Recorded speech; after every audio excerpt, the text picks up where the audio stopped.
throw in the debut of Jade Cargill and an epic face-off of her versus Bianca Belair, plus Bayley adding to her decorated career by winning the Royal Rumble, one can only wonder, was this one of the greatest Royal Rumble events of all time, the Women's Royal Rumble? Alright, so I gotta be honest, this match kinda for the first 2/3 underwhelmed for me. However, that doesn't mean it didn't have its highlights. So here's what we got. The return of Naomi. So that was awesome to see. She's been doing incredible work as Trinity, her real name, in TNA Wrestling, so it's great to see her back. Awesome to know that Triple H has worked his magic and been able to bring back Naomi to the WWE. We also got her taking on Natalya in the first match. Those two were a couple of my favorites back in the day of the last of the Divas era and everything, so it's always great to see them going back to SummerSlam 2017. We also got Jordynne Grace coming out from TNA Wrestling as the TNA Knockouts champion, so I did not expect this. It was so surreal to see her and Naomi squaring up in WWE when they had just squared up against each other not too long ago, a few weeks ago, in fact, at TNA and TNA Wrestling. So that was awesome to see. That was a great surprise. Chelsea Green also, to me, was much better utilized in this match than last year when they had her coming in 5 seconds. She did a lot of great things. It was entertaining, kept being the unfortunate victim of constantly accidentally getting hit by her partner Piper Niven, so she was incredibly entertaining. Bianca Belair definitely was a big highlight coming out in the match, but unfortunately, like I mentioned, for the first 2/3 of this match, it sounded like a lot of the audience was just really quiet, and Bianca, there was even some things in this Royal Rumble, in fact, like Bianca Belair needed help of several other women trying to pick up Piper Niven over the top rope, and I don't know if you guys remember, but I'm pretty sure Bianca Belair has hit the KOD on Piper Niven several times. We've seen this on WWE programs, so there would be little things like that I didn't understand. We had Maxine Dupree. She came in and did some spots that unfortunately looked like it just wasn't really coordinated well. I saw Bayley was trying, and it looked like it just really wasn't working out for Maxine for some of the spots that she was doing. So hopefully she's able to improve and basically execute these moves a lot better and everything like that. And going some of the other things, we had Nia Jax in this Royal Rumble, and she kind of changed the whole trajectory of this entire Rumble, dominating everyone. And I just wish they would have made a bigger deal when her and Piper Niven came face to face, because one of the things that I'm not a big fan of when you see in these Royal Rumble matches is when you have two powerhouses and they just kind of start fighting out of nowhere. You know, where's that big epic stare down of when they come face to face, you know, the irremovable object, meaning the irresistible force, or however, if I said it wrong or not, I don't know, but you all know what I'm talking about for long-term old school wrestling fans. So that was something that I wish would have been better. But yeah, Nia Jax was dominating the whole field at this point, and you knew they were just setting up for something that was going to be much bigger as we went along here. But that's the problem, though. Before we got to this Rumble match was just lacking what I felt was a lot of different story to it. For example, the Kabuki Warriors, when Asuka and Kairi came out, I'm thinking, okay, this is going to be the big story in the whole match. Can Bayley trust them? Are they going to work together as a cohesive unit? But then at the end, boom, they turn on her first or something like that before they try to go at it at the end. And I was like, okay, this is going to be a good dynamic to watch, but no, they're just thrown right out there. I'm surprised. I thought Asuka would have lasted longer, given that she won the inaugural Women's Royal Rumble. And given that at the last year's Royal Rumble, which was her second match competing in, she made it all the way to the final three. There was also a part where it looked like Kairi Sane was just holding on for dear life, holding on to like the ring apron while her feet were just barely above the ground, and then she ended up falling. So I don't know if that was planned there or they just had it go there for her, like holding on, and yeah, it ended there. So that kind of took a lot of the drama away from me from the match, because now Bayley's on her own, and I'm like, oh, I thought they were going to be teasing some dissension between Damage Control throughout the match. So we didn't get that. There was a funny part with R-Truth coming out in the Women's Royal Rumble, mistakenly thinking he's supposed to be in it, or that this was the Men's Royal Rumble, and he gets tossed out by, ironically, the person that took him out of the Men's Rumble when she entered, and that was Nia Jax. So it was a nice little callback there that I thought I had enjoyed for this match. We did get some NXT stars like Tiffany Stratton and Roxanne Perez, so it was cool to see them and get some good shine in there. But like I mentioned, just while these were some nice highlighted moments, such as Jordynne Grace and Bianca Belair having a really cool face-off, and they get to outside the ring, and Jordynne Grace gets eliminated, and she had a good showing. She gets eliminated by Bianca Belair onto the ring apron, and Bianca goes back in the ring. There just really wasn't a lot of heat to this match to kind of connect the in-betweens, you know? Like, one of the big stories in last year's Royal Rumble that I enjoyed was Rhea Ripley, who was just being this dominating beast. And then you had the Damage Control and the Becky storyline. You had Liv Morgan staying in there. So there's a lot of different stories, and I just didn't feel that in this Royal Rumble, and I think that really hurt the match. But like I said, when we get to the last third of the match, whoa, the last third part of this match really is where you get old Jim Ross's line, business has picked up, because at number 28, we get Jade Cargill, and the whole audience went a huge pop for her, because you heard the storm is coming, and they had a theme song that sounded very similar to her AEW theme, so it's really cool to see that Triple H is keeping the presentation that AEW had started with Jade Cargill. So Jade Cargill comes walking down to the ring looking like a star, just oozing charisma, and she gets into the ring with Nia Jax, and when they have their face off, the crowd is going crazy. And what's really impressive is that Nia Jax is picked up by Jade Cargill with ease, not the struggle, like, no, she just like yoink, yoink, or whatever you want to say. Oh, it was like, wow, impressive. And then when she's got Nia Jax on her shoulders, she does a flex like, wow. She is holding up Nia Jax with one arm. I knew the woman was strong, but I did not know she was that strong.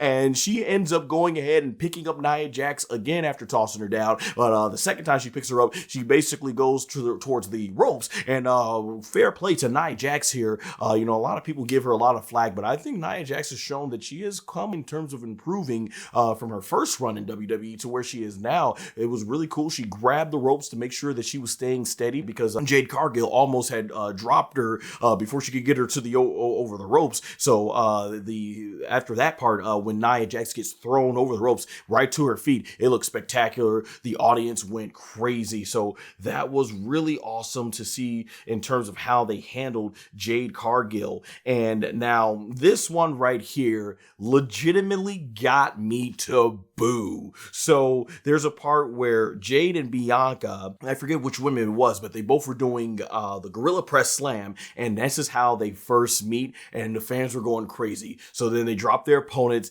and then the camera work knew exactly what it was doing here, because you get Jade Cargill and you get Bianca Belair face to face with the WrestleMania 40 sign in the background, possibly teasing where we're going to be going for Bianca Belair's next match at Mania. But man, the audience went unglued. This was the big match. Like, as much as you want to talk about Rhea Ripley versus Bianca Belair, as much as you want to talk about a Bayley possibly versus Io, this seemed like this is the big women's match that the fans were going truly crazy over. And before they could really go ahead and touch, both powerhouses are knocked down by, I believe it was Tiffany and Bayley. And man, that's the part of the moment where, as a fan, I should be like, smart move. You don't want these women to touch until you get to WrestleMania, because there's money all over this thing. But I couldn't help it. I got into it as a fan. I was like, boo, because I wanted to see that. It truly has been a dream match when you look at how Jade Cargill was built up in AEW, and how around the same time Bianca Belair was being built up. So it's seeing these two powerhouse women, who I believe both were discovered by the world's strongest man, Mark Henry. That's a dream match that we definitely are waiting to see. But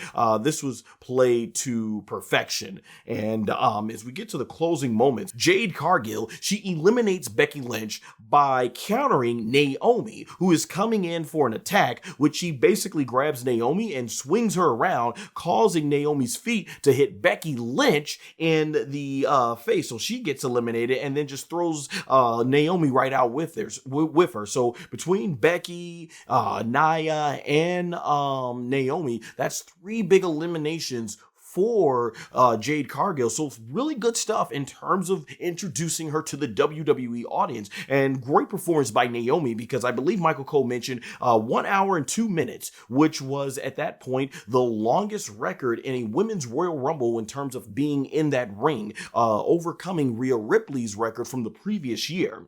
So like I said, yeah, really good showing for Jade Cargill. And so it comes down to the final 5: Liv Morgan, Tiffany Stratton, Bianca Belair, Jade Cargill, and Bayley. From here, we end up with Liv Morgan hitting her finisher to Tiffany on the ring apron, because her and Bianca Belair are out there. So Liv Morgan, she gets back in the ring, and Tiffany, to prevent elimination, grabs onto Bianca Belair's ponytail, and Bayley ends up kicking Bianca Belair in the ribs, causing both Bianca and Tiffany to get eliminated. So as much as Bianca Belair can use that ponytail of her as a dangerous weapon, doing the whip with it, it can also prove very detrimental, because in this point, if her hair wasn't so long, or she didn't have the ponytail at least just hanging out there like that, Tiffany would have had nothing to grab on from a kayfabe standpoint. So they got eliminated. So at this point, we get Bayley, Liv Morgan, and Jade Cargill, which is really cool, because now it means we are guaranteed brand new Royal Rumble winners. No repeats. In fact, both potential repeats have been eliminated, or make that 3 from if you count Asuka from earlier. And so in the ending sequence here, I thought it was very clever for Bayley's character. So Liv Morgan and Bayley both try to eliminate Jade Cargill, but she's too strong for both of them and basically ends up throwing them both over the ropes, but they're still hanging on to the apron. So from here, both women end up pulling Jade Cargill over the ropes. Now all 3 of them are on the apron, though Jade Cargill, she's still holding on to that top rope while her legs are just dwindling at the bottom there, and she manages to kick both of them away. And it's very impressive, because she uses her core strength to nearly basically just power herself back up over the top of the rope, but Liv Morgan and Bayley are like, nah, we getting you out. So they pull her back before she could get in the ring, and they just continue assaulting her. And then from there, they continue that assault while she's hanging on. Eventually, Jade Cargill kicks both Bayley and Liv Morgan away. And it's from here that Liv, she comes right back with a kick to Jade Cargill's midsection, and then another kick to Jade's face. Now, this causes Bayley to go back into the corner, and Jade Cargill, she right now is completely out of it, and she goes right back in front of Bayley. So I think the moment here is, this is the moment where Liv Morgan sees, like, okay, I can go ahead and eliminate both. So she runs up to both of them, and she hits the Oblivion on Jade Cargill. Here's the really clever part when it comes to Bayley. While this is happening, Bayley goes through the bottom row back into the ring, and the Oblivion causes Jade Cargill to go flying off the apron onto the floor. And just as Liv Morgan is turning around, trying to get back into the ring, you have right from behind, Bayley at the bottom goes ahead and kicks Liv Morgan both feet right off, right to her back, and sends Liv Morgan out, and thus Bayley has won the 2024 Women's Royal Rumble. Man, the audience went crazy, and I really love too how as the celebration is going on, they've got Tiffany, Jade, Becky, Bianca, and Liv all at ringside looking disappointed that all of them could not win this Rumble. So it really showed you just how fast these eliminations were occurring. There were also some other nice production stuff where they would have timers at the top, at least to show you how all 3 who were the 3 longest competitors in the Royal Rumble. So that's a nice another production thing that I've noticed they've changed since Kevin Dunn has left. And in top of that, they showed the reactions of Rhea and Io, both looking at their monitors. And by monitors, I mean they both were actually looking at a monitor in front of them, not the TV monitor is on the side, and we're going to stand with our body towards the camera with our neck here, which is going to probably cause a big neck ache. I'm glad they got rid of that. It just makes no sense. So yeah, just do a double feature. We know what they're looking at as the audience. And what was very telling, based on the story that you know they want to tell, was Io looked very concerned. Rhea, she looked confident, but Io, she started looking really concerned here, as she should be, as I figured Io versus Bayley is the direction they were going to go for WrestleMania, and Bayley winning was definitely my number one pick. And I need to say this, Bayley, to me, truly earned this huge, great moment for her character and just for her career in general, because like many of you, I have followed Bayley going back to her early years in NXT. In fact, for some of you, you may have followed her on the independent scene where she was playing a heel. And shoot, if you're a younger person watching this review in your 20s or teens, then you probably grew up as a kid watching Bayley right now. So that tells you how long Bayley has been around. And yeah, we've seen a lot of ups and downs with her, but she's truly become one of the most decorated women in WWE history in terms of her accomplishments. So it's good to see her get this win at the Royal Rumble, especially when you consider the last couple of years after her injury. I mean, even before that, Bayley, along with Sasha Banks, really was carrying, I think, the SmackDown brand when it came to the women's division, along with Asuka. And then, she got injured before the audience came back. And when she did come back, she basically dedicated herself to helping further establish Bianca Belair as one of the top stars in the female division for WWE. And she basically helped take on Io and Dakota as the damage control leader. And even then, when it came to getting that world title, look who got it, Io Sky. So I think, just like Triple H said in the press conference after the show, Bayley is truly one of the talents who has given a lot of herself to this company. In fact, I don't think she's ever had a one-on-one match at WrestleMania. I think she even went a couple of years without a WrestleMania match for a while. So when you consider all this, it's great to see Bayley get her flowers and win this Women's Royal Rumble match. Now we just got to get Sasha Banks to win, and all 4 horsewomen can say that they've won a Royal Rumble. And hopefully Bayley, I doubt it's going to be this year, but hopefully one of these days Bayley gets a WrestleMania main event to join her fellow 3 horsewomen there. But yeah, overall, like I said, I felt this Royal Rumble kind of missed the mark for me. The first 2/3 of this, you had some highlights, but the way you connected about that from start to finish, I just don't think this was one of the greatest Royal Rumble matches ever for the women, but it had enough highlights in between those parts, and especially the last half of this Rumble match, to definitely make it not the worst. So overall, I would say some of the highlights, and especially everything from Jade Cargill's appearance from there out, and you've got a really great part of the Royal Rumble in terms of the women here. Also, I want to say that I think a big reason as to why this Royal Rumble match for the women lacks so much heat is because, as much as I love Triple H's booking, I do feel that one of the weaker points has been how he's booked the women, particularly in 2023. If you really look at it, if you go to November 2023, as late as that, that's when a lot of the women start getting more pushes, particularly the